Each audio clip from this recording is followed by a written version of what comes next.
Hi friends, IGNOU യൂണിവേഴ്സിറ്റിയുടെ MEG 1-ലാണ് ഞാൻ നിങ്ങളെ അസിസ്റ്റ് ചെയ്യാൻ പോകുന്നത്. So let's begin. MEG 1-ലെ എല്ലാ ക്വസ്റ്റ്യൻ പേപ്പറിലും നിങ്ങൾക്ക് കാണാൻ സാധിക്കുന്ന ഫസ്റ്റ് ക്വസ്റ്റ്യൻ ആണ്. Explain any two of the following passages with reference to the context and supply brief critical comments wherever necessary. 20 മാർക്കിൻ്റെ ചോദ്യമാണ്. അതിൽ ഒരു ക്വസ്റ്റ്യന് 10 മാർക്ക് വീതമാണ്. അങ്ങനെ 2 ക്വസ്റ്റ്യൻസ് ആയിരിക്കും ഉണ്ടായിരിക്കുക. 2 പാസേജുകൾ ഉണ്ടായിരിക്കും. അത് ഏതിൽ നിന്നുമാണ് എടുത്തതെന്നും അതിനെക്കുറിച്ചുമാണ് നിങ്ങൾ എഴുതേണ്ടത്. O lady, we receive but we give, and in our life alone does nature live. ഇങ്ങനെ ഒരു ക്വസ്റ്റ്യൻ ആണ് വരുന്നതെങ്കിൽ എങ്ങനെ നിങ്ങൾ ആൻസർ ചെയ്യും? ഫസ്റ്റ് ഓഫ് ഓൾ 3 ഭാഗങ്ങളായിട്ടായിരിക്കണം ഈ ഒരു 10 മാർക്കിൻ്റെ പാരഗ്രാഫ് ക്വസ്റ്റ്യൻ നിങ്ങൾ ആൻസർ ചെയ്യേണ്ടത്. ഒന്നാമത്തെ പാരഗ്രാഫിൽ ഇതാരാണ് എഴുതിയത്, ഏത് ബുക്കിൽ നിന്ന് എടുത്തതാണ്, ഇപ്പോൾ വർഷം അറിയാമെങ്കിൽ അതും കൂട്ടി എഴുതുക. സെക്കൻഡ് പാരഗ്രാഫിൽ ഇത് ഈ ഒരു വരികൾ എഴുതാനുണ്ടായിട്ടുള്ള ആ സിറ്റുവേഷനെ കുറിച്ചിട്ടാണ് എഴുതേണ്ടത്. ഓക്കെ. മൂന്നാമത്തെ പാരഗ്രാഫിലാണ് അതിനൊരു കൺക്ലൂഷനായിട്ട് എഴുതേണ്ടത്. ഓക്കെ, ഇത്രയേ ഉള്ളൂ ചെയ്യാനായിട്ട്. അതിന് നിങ്ങൾക്ക് ഓൾറെഡി മനസ്സിലാകണം ഇങ്ങനെ കുറേ പാസേജുകളുണ്ട്. അപ്പോൾ നമ്മുടെ ഈ ഒരു യൂട്യൂബ് ചാനലിൽ എൻ്റെ പ്ലേലിസ്റ്റിൽ നിങ്ങൾക്ക് ചെക്ക് ചെയ്ത് കഴിഞ്ഞാൽ നിങ്ങൾക്ക് മനസ്സിലാക്കാൻ സാധിക്കും. ഇതുപോലെയുള്ള ഒത്തിരി വീഡിയോസ് ഞാൻ ചെയ്തിട്ടുണ്ട്. അപ്പോൾ അതുകൾ നിങ്ങൾക്ക് പഠിച്ചാൽ തന്നെ എനിക്ക് തോന്നുന്നു അതിൽ നിന്നും ഏതെങ്കിലും 1-2 ആയിരിക്കണം വരാനുള്ള സാധ്യത. ഓക്കെ, അപ്പോൾ ഇതിൻ്റെ ആൻസർ നോക്കാം. These lines are taken from the poem Dejection, an ode by Samuel Taylor Coleridge. The poem was written during a period of deep personal sorrow and spiritual crisis. Coleridge addresses a lady generally believed to be Sarah Hutchinson and reflects on the loss of his imaginative power. These lines express one of the central ideas of romantic poetry. ഈ പോയത്തിൻ്റെ ഈ വരികൾ എടുത്തിട്ടുള്ളത് dejection and odd എന്ന പോയത്തിൽ നിന്നുമാണ്. എഴുതിയിട്ടുള്ളത് Samuel Taylor Coleridge ആണ്. അദ്ദേഹം ഈ ഒരു പോയം എഴുതുമ്പോൾ അദ്ദേഹത്തിൻ്റെ മാനസികാവസ്ഥ എന്ന് പറഞ്ഞു കഴിഞ്ഞാൽ വളരെ വിഷമകരമായിട്ടുള്ളതാണ്. അദ്ദേഹത്തിന് എന്തോ വലിയൊരു പേഴ്സണൽ സോറോയും അതുപോലെ സ്പിരിച്വൽ ക്രൈസിസും അനുഭവിച്ചു കൊണ്ടിരിക്കുന്ന ഒരു കാലഘട്ടമാണത്.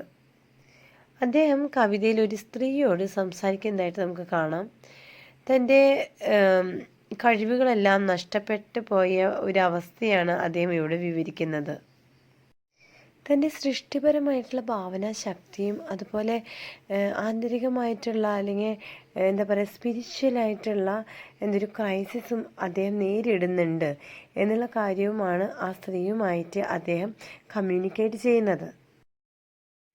ഇതിൽ നിന്നെല്ലാം കോൾറിഡ്ജ് ഇവിടെ പറയാൻ ആഗ്രഹിക്കുന്ന ഒരു കാര്യം, നമ്മുടെ സന്തോഷം, സമാധാനം എന്ന് പറയുന്നത് ഈ കാണുന്ന പുറം ലോകത്ത് നിന്നുള്ളതൊന്നല്ല, അല്ലെങ്കിൽ പ്രകൃതിയിൽ നിന്നുള്ളതല്ല, മറിച്ച് അത് മനുഷ്യൻ്റെ ആത്മാവിൻ്റെ ഉള്ളിൽ നിന്നുമാണ് ഈ പറയുന്ന സന്തോഷം, സമാധാനവും ഒക്കെ വരുന്നത് എന്നാണ്. പ്രകൃതി എത്ര മനോഹരമായിരുന്നാലും നമ്മുടെ ആത്മാവിൻ്റെ അല്ലെങ്കിൽ മനസ്സിൻ്റെ ഉള്ളിൽ നമുക്ക് സന്തോഷിക്കാനായിട്ട് പറ്റുന്ന സാഹചര്യങ്ങളല്ല എങ്കിൽ നമുക്കൊരിക്കലും സന്തോഷം ഉണ്ടാവുകയില്ല എന്നും കൂടെ ഇവിടെ സാമുവൽ അല്ലെങ്കിൽ കോൾറിഡ്ജ് പറയുന്നുണ്ട്. റൊമാൻറ്റിക് കവിതകളുടെ പ്രധാന ആശയങ്ങളിൽ ഒരു കവിതയാണ് ഇത് ഡിജക്ഷൻ ആൻഡ് ഓഡ് എന്ന് പറയുന്ന ഈ ഒരു കവിത. ശരിക്കും റൊമാൻറ്റിക് കവികൾ ഭാവനയ്ക്കും അതുപോലെ വികാരങ്ങൾക്കും അനുഭവങ്ങൾക്കൊക്കെ പ്രാധാന്യം നൽകുന്നുണ്ട്. ഇവിടെ കോൾറിഡ്ജ് പറയുകയാണ്, സന്തോഷമുള്ള മനസ്സിന് പ്രകൃതി ഒരു ആശ്വാസം നൽകും, എന്നാൽ ദുഃഖമുള്ള മനസ്സിന് പ്രകൃതി എത്ര തന്നെ സൗന്ദര്യമുള്ളതായിക്കോട്ടെ അതിന് നമ്മൾ ആശ്വസിക്കാൻ സാധിക്കില്ല എന്നുള്ളൊരു മെസ്സേജാണ് ഇവിടെ നൽകുന്നത്. In these lines, Coleridge says that our experience of nature depends upon our own inner state. We do not merely receive joy, beauty, or meaning from the external world. Instead, we project our own feelings, imagination, and emotions onto nature. If our hearts are filled with happiness and hope, nature appears beauty and inspiring. If our minds are troubled or depressed, even the most beautiful scenery cannot bring us joy. Okay, ഈ ഒരു portion മനസ്സിലായിട്ടുണ്ടാകും എന്ന് പ്രതീക്ഷിക്കുകയാണ്. ഞാൻ already പറഞ്ഞു കഴിഞ്ഞു. നമ്മുടെ നേച്ചറിനെ കുറിച്ചിട്ടാണ്. Nature എത്ര തന്നെ സന്തോഷമായിട്ടിരുന്നാലും മനോഹരമായിട്ടിരുന്നാലും നമ്മുടെ മനസ്സ് സന്തോഷമില്ലെങ്കിൽ നേച്ചറിനൊന്നും ചെയ്യാനായിട്ട് സാധിക്കില്ല. The statement, "we receive but what we give," means that the value we find in nature is determined by what we contribute emotionally and spiritually. Nature is not simply an external object, it comes alive through the human imagination.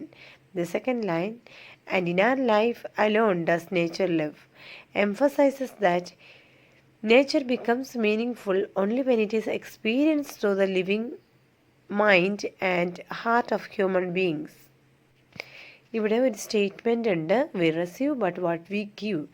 ഈ ഒരു സ്റ്റേറ്റ്മെൻറ്റിൽ കൂടെ നമുക്ക് മനസ്സിലാക്കാനായിട്ട് സാധിക്കുക, nature എന്ന് പറയുന്നത് നമ്മൾ എന്താണോ നേച്ചറിന് കോൺട്രിബ്യൂട്ട് ചെയ്യുന്നത്, ഇമോഷണലി സ്പിരിച്വലി നമ്മൾ എന്താണോ നമ്മുടെ മനസ്സുകൊണ്ട്, നമ്മൾ പ്രാർത്ഥനയിലാണോ, ആത്മീയമായിട്ടുള്ളൊരു ബന്ധത്തിലാണോ, അല്ലെങ്കിൽ ഇമോഷണലി വളരെ സന്തോഷം ഉള്ള ആൾക്കാരാണോ, അപ്പോൾ നമ്മൾ പ്രകൃതി കാണുമ്പോൾ നമ്മളത് ആസ്വദിക്കാനായിട്ട് നമുക്ക് സാധിക്കും.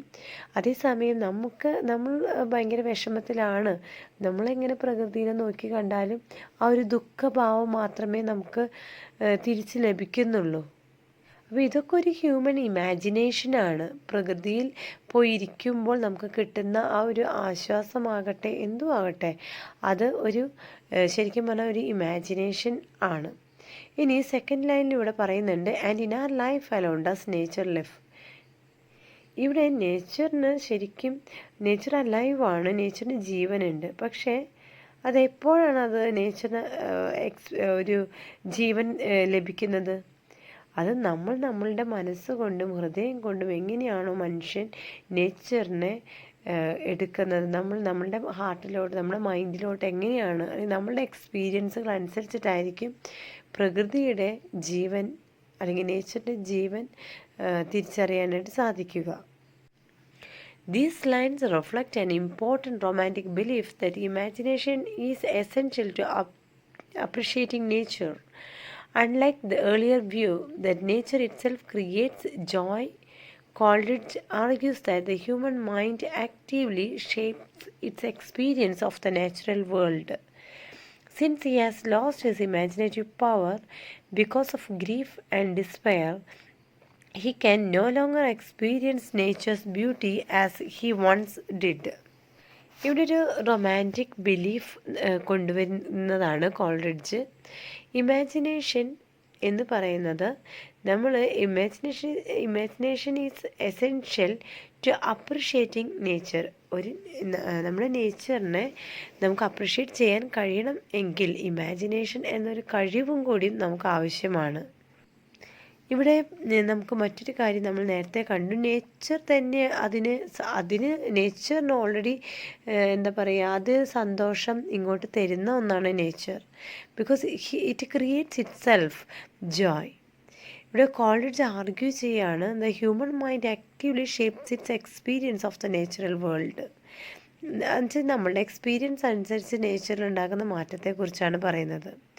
ഇവിടെ അതെല്ലാം പറയാൻ കാരണം തന്നെ കോൾറിഡ്ജ് ഓൾറെഡി അദ്ദേഹം ചിന്തിക്കുകയാണ്, അദ്ദേഹത്തിൻ്റെ ഇമാജിനേറ്റീവ് പവർ അദ്ദേഹം നഷ്ടപ്പെട്ടു അദ്ദേഹത്തിന്. കാരണം എന്താ, അദ്ദേഹത്തിന് സന്തോഷിക്കാൻ സാധിക്കുന്നില്ല, ദുഃഖകരമായ അവസ്ഥയിലാണ്. അതുകൊണ്ടാണ് അങ്ങനെ ഒരു കാര്യം അദ്ദേഹത്തിന് തോന്നുന്നത്. These famous lines express Coleridge's philosophy that nature and the human mind are inseparable. They highlight the romantic belief that imagination, emotion, and the inner life give meaning to the external world, making them among the most memorable lines in English romantic poetry. ഇവിടെ ഇതിനിടയിൽ നമുക്ക് മനസ്സിലാക്കാൻ പറ്റും, Coleridge ഇങ്ങനെ പറഞ്ഞ് ഒരു at the end ഒരു conclusion നൽകുന്നുണ്ട്. നേച്ചറും ഹ്യൂമൻ മൈൻഡും രണ്ടും സെപ്പറേറ്റ് ചെയ്യാൻ പറ്റുന്നില്ല. ഓക്കെ, രണ്ടും ഒന്നാണ്. കാരണം നമുക്ക് എന്ത് ഫീലിംഗ് ആണ് ഉണ്ടാകുന്നത്, നമ്മൾ അതും വെച്ച് നേച്ചറിനെ നോക്കുമ്പോൾ ആ ഫീലിംഗ് തന്നെയാണ് നേച്ചറിൽ നിന്ന് നമുക്ക് ലഭിക്കുന്നത്. അപ്പോൾ ഇറ്റ് ഈസ് ഇൻസെപ്പറബിൾ. അപ്പോൾ ഇവിടെ ഒരു റൊമാൻറ്റിക് ബിലീഫായിട്ടുള്ള ഇമാജിനേഷൻ, ഇമോഷൻ, ഇന്നർ ലൈഫ്, ഇതെല്ലാം എക്സ്റ്റേണൽ വേൾഡിലെയാണ്. ഓക്കെ, അപ്പോൾ ഇത് ഇങ്ങനെയുള്ള കുറേ ആസ്പെക്റ്റുകളാണ് റൊമാൻറ്റിക് പോയട്രിയിൽ ഈ പറയുന്ന കോൾറിഡ്ജിൻ്റെ വർക്ക് വളരെ ഇമ്പോർട്ടൻ്റ് ആയിട്ട് നമുക്ക് കണക്കാക്കാൻ സാധിക്കുക. ഈ ഒരു ക്വസ്റ്റ്യൻ്റെ ആൻസർ നിങ്ങൾക്ക് മനസ്സിലായെന്ന് വിചാരിക്കുന്നു. അപ്പോൾ വീഡിയോ ഉപകാരപ്പെട്ടെങ്കിൽ സബ്സ്ക്രൈബ് ചെയ്ത് സപ്പോർട്ട് ചെയ്യണം. ഇനിയും ധാരാളം വീഡിയോസ് പ്ലേലിസ്റ്റിൽ നിന്നും നിങ്ങൾക്ക് ലഭിക്കും. MEG1ൻ്റെ പിന്നെ MEGയുടെ മറ്റ് പല വീഡിയോസും ചെയ്തിട്ടുണ്ട്. അപ്പോൾ ആവശ്യമാണെങ്കിൽ ദയവ് ചെയ്ത് അതിൽ നിന്നും എടുത്ത് വാച്ച് ചെയ്ത് നിങ്ങൾക്ക് പഠിക്കാവുന്നതാണ്. ഓക്കെ, സോ വീഡിയോ ഉപകാരപ്പെട്ടെങ്കിൽ സബ്സ്ക്രൈബ് ചെയ്യാൻ മറക്കരുത് കേട്ടോ. Thank you for watching the video. We'll meet you with the next video. By then, take care and goodbye.